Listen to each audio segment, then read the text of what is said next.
Oh, that's too much. Hey guys, how are you doing? I'm hoping you guys are having a wonderful Sunday evening. Well, because mine was just relaxing, And I was sitting here telling my daughter about my ghost encounter story, and I thought, why not share it with you guys? Because listen, I was telling the child about the ghost story, and then she was sitting there listening. And I don't know what happened, but Christian might have banged something over and she almost pierced a hole in the wall.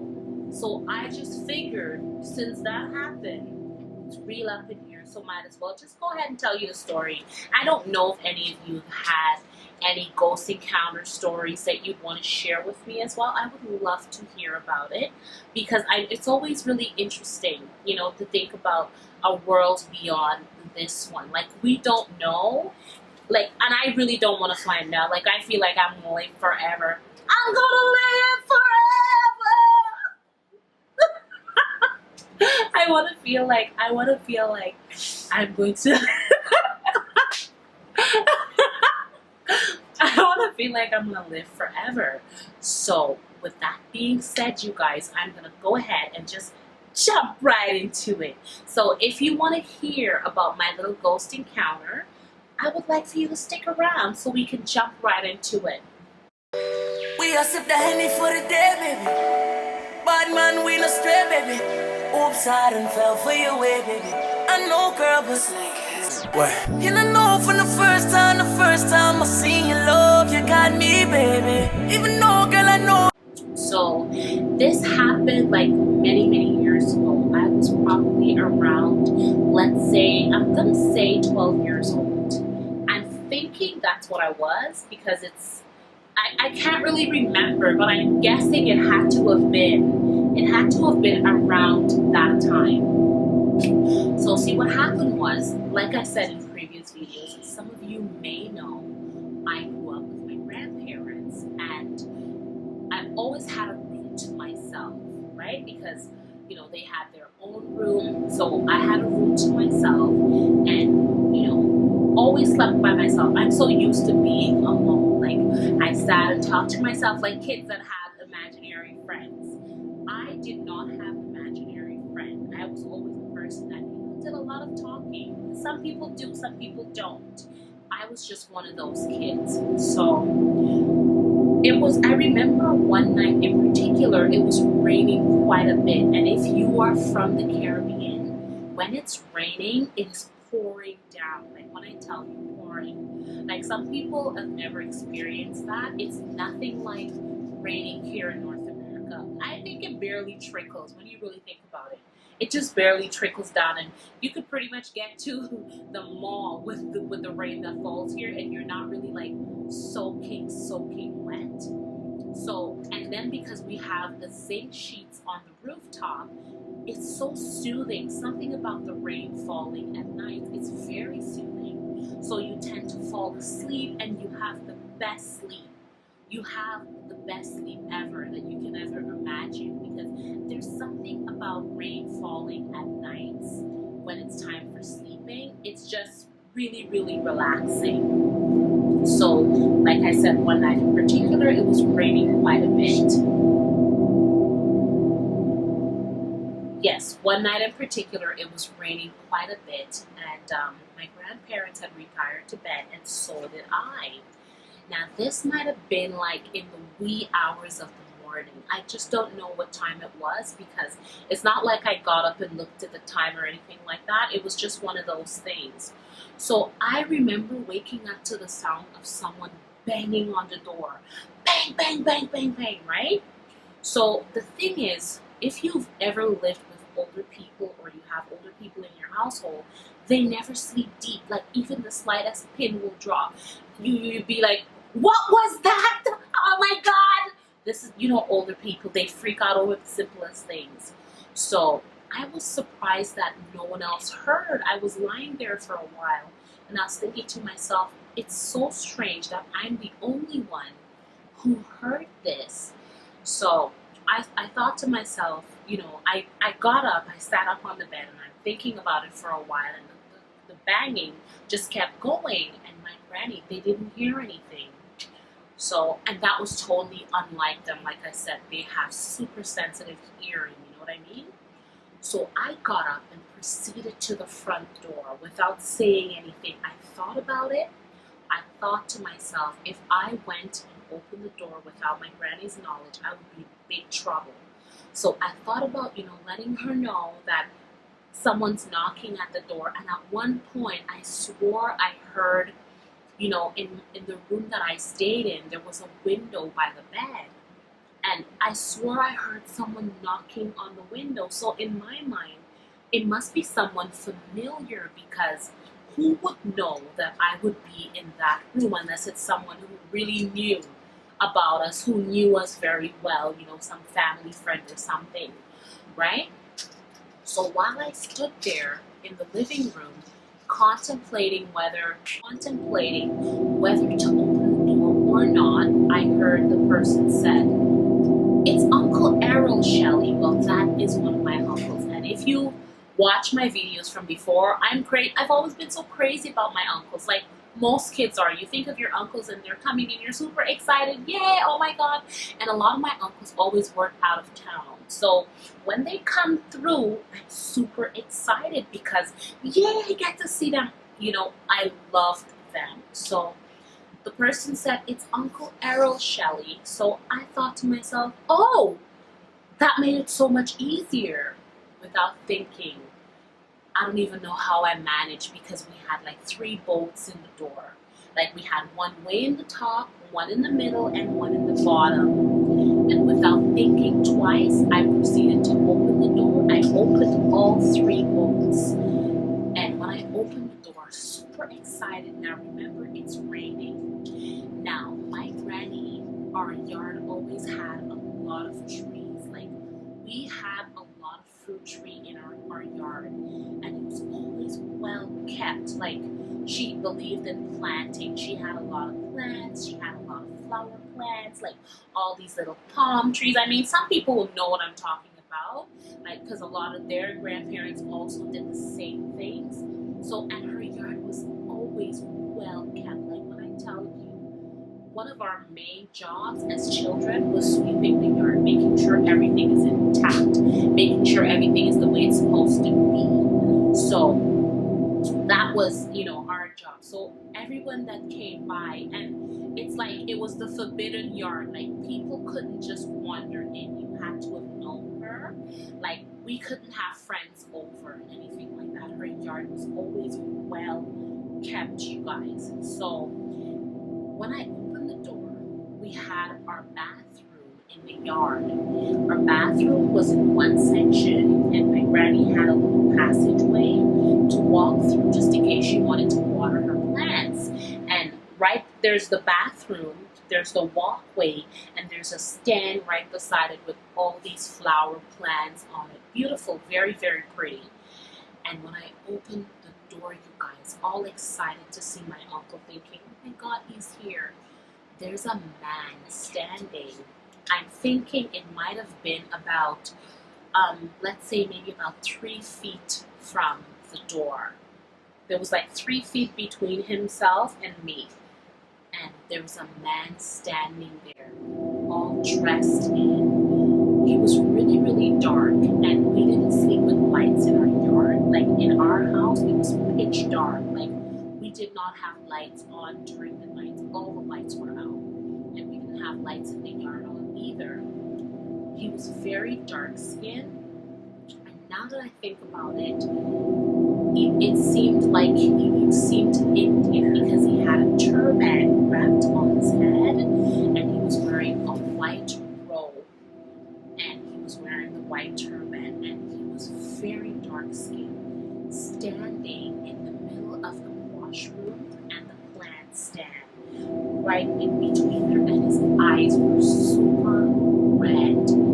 And I remember being so afraid. I was so scared for my life because of fear. I mean, some people react differently when they're afraid, but because of fear, I couldn't move. I felt like my legs were glued to the ground, and I felt like I was yelling, but there was no words coming out of my mouth. And some people, when they get really frightened, that's that's what will happen to them. Some people react differently. Some people start screaming, they run. I couldn't move, you guys. And while standing there, all I can think of in my head was, what will he do? What will his next move be?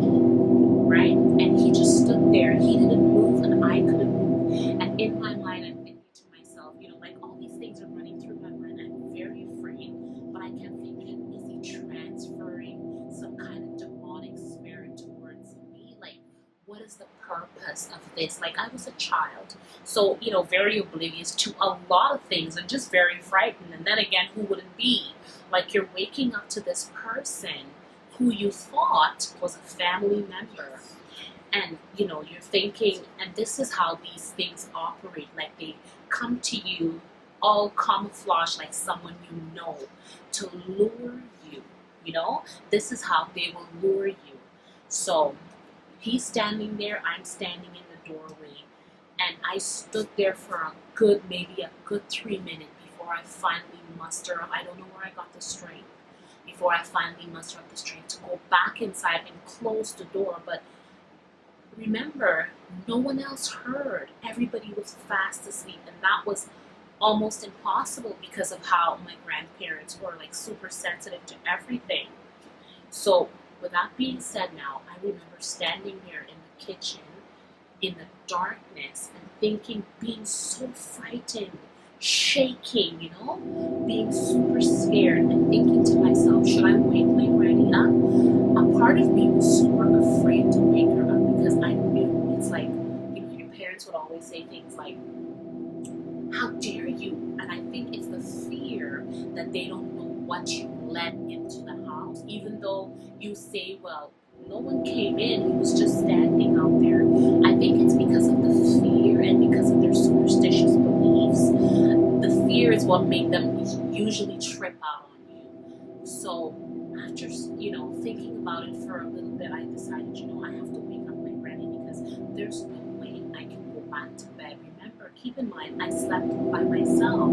I had a room to myself, so I was very much alone and very much frightened. And as I'm telling you this right now, it's like I'm reliving the moment, and it seems all so fresh, it's so surreal.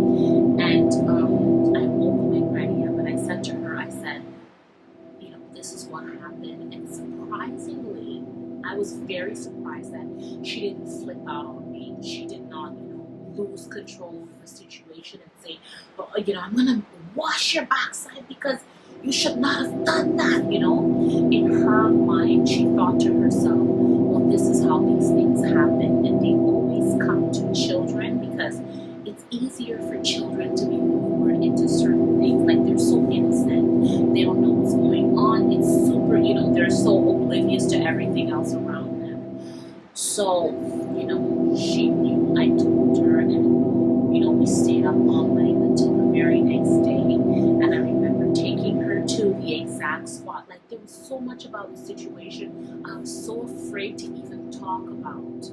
I was so afraid to talk about it, just the fear of reliving the whole moment.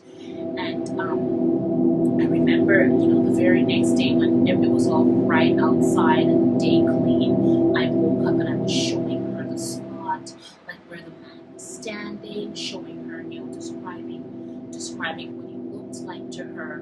And I couldn't understand it. I couldn't understand, like, what was the purpose?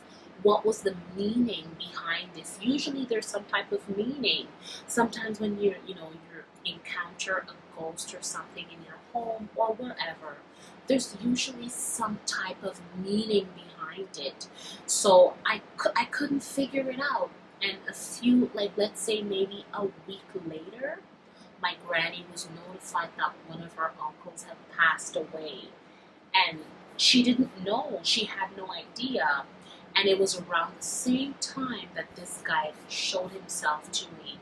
And based on what she was describing him, it seemed like it was him. But the thing is, why come to me? Why, dream your sister in her dream, dream your niece, because it was her uncle. Like, dream her or something like that. Like, why come to a little child? But this is how these things happen. Like, there's so many ghost stories you hear about. I remember even as a child, sometimes I'll be sitting in a room, and if I'm by myself, I can see like a shadow would just cross, like just like dart through the, somewhere. I can see shadows and stuff like that.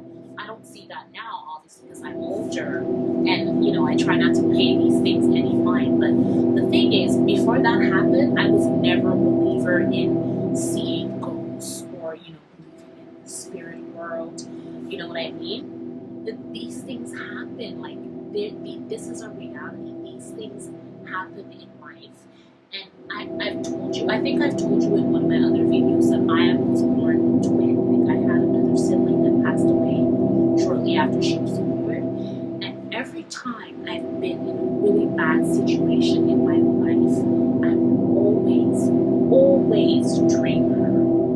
I would always dream her telling me to stay away from this person, stay away from these people. She would always come to me in my dreams.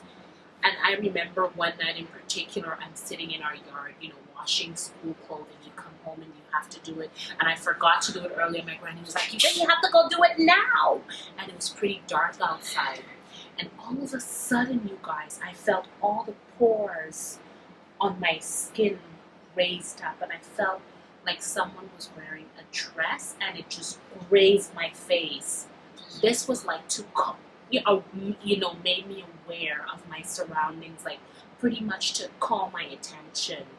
And when I look up, I started surveying the yard, like trying to figure out what was that.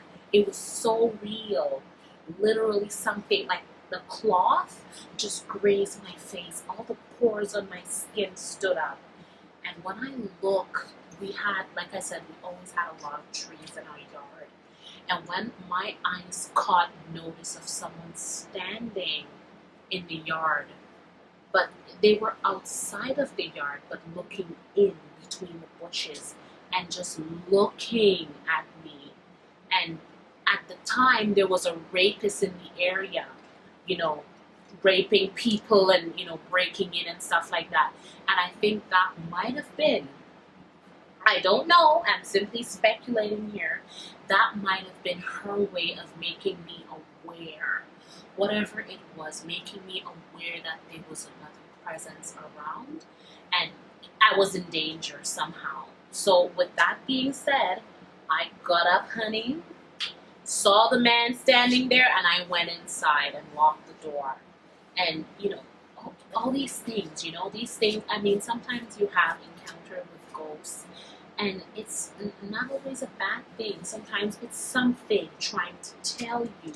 Sometimes you're being warned. Sometimes it's coming events, casting its shadows. Like, there's so many reasons why these things happen. I prefer not to see it. I don't want to see it.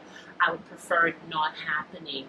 But these things happen, There is a part of the world that we don't glorify, and a part of it that is, supernatural, I'm guessing. So that's basically it, you guys. So that's my little story time of my ghost encounter. I know I might have spooked some people out, and some people are very afraid of ghosts. I am very much afraid of that, but I think I'm okay. I'm okay. I can handle it. But that's it. So if you wanna hear more stories like anything remotely similar to this, then leave a comment in the comment section down below and let me know what your thoughts are. Let me know, and don't forget to thumbs up the video and subscribe, you guys. It means the world to me. And with that being said, I'm just gonna wrap it up. So it was nice sitting here and having this little chit chat with you guys, and I do hope you have a wonderful night. Ciao. Bye.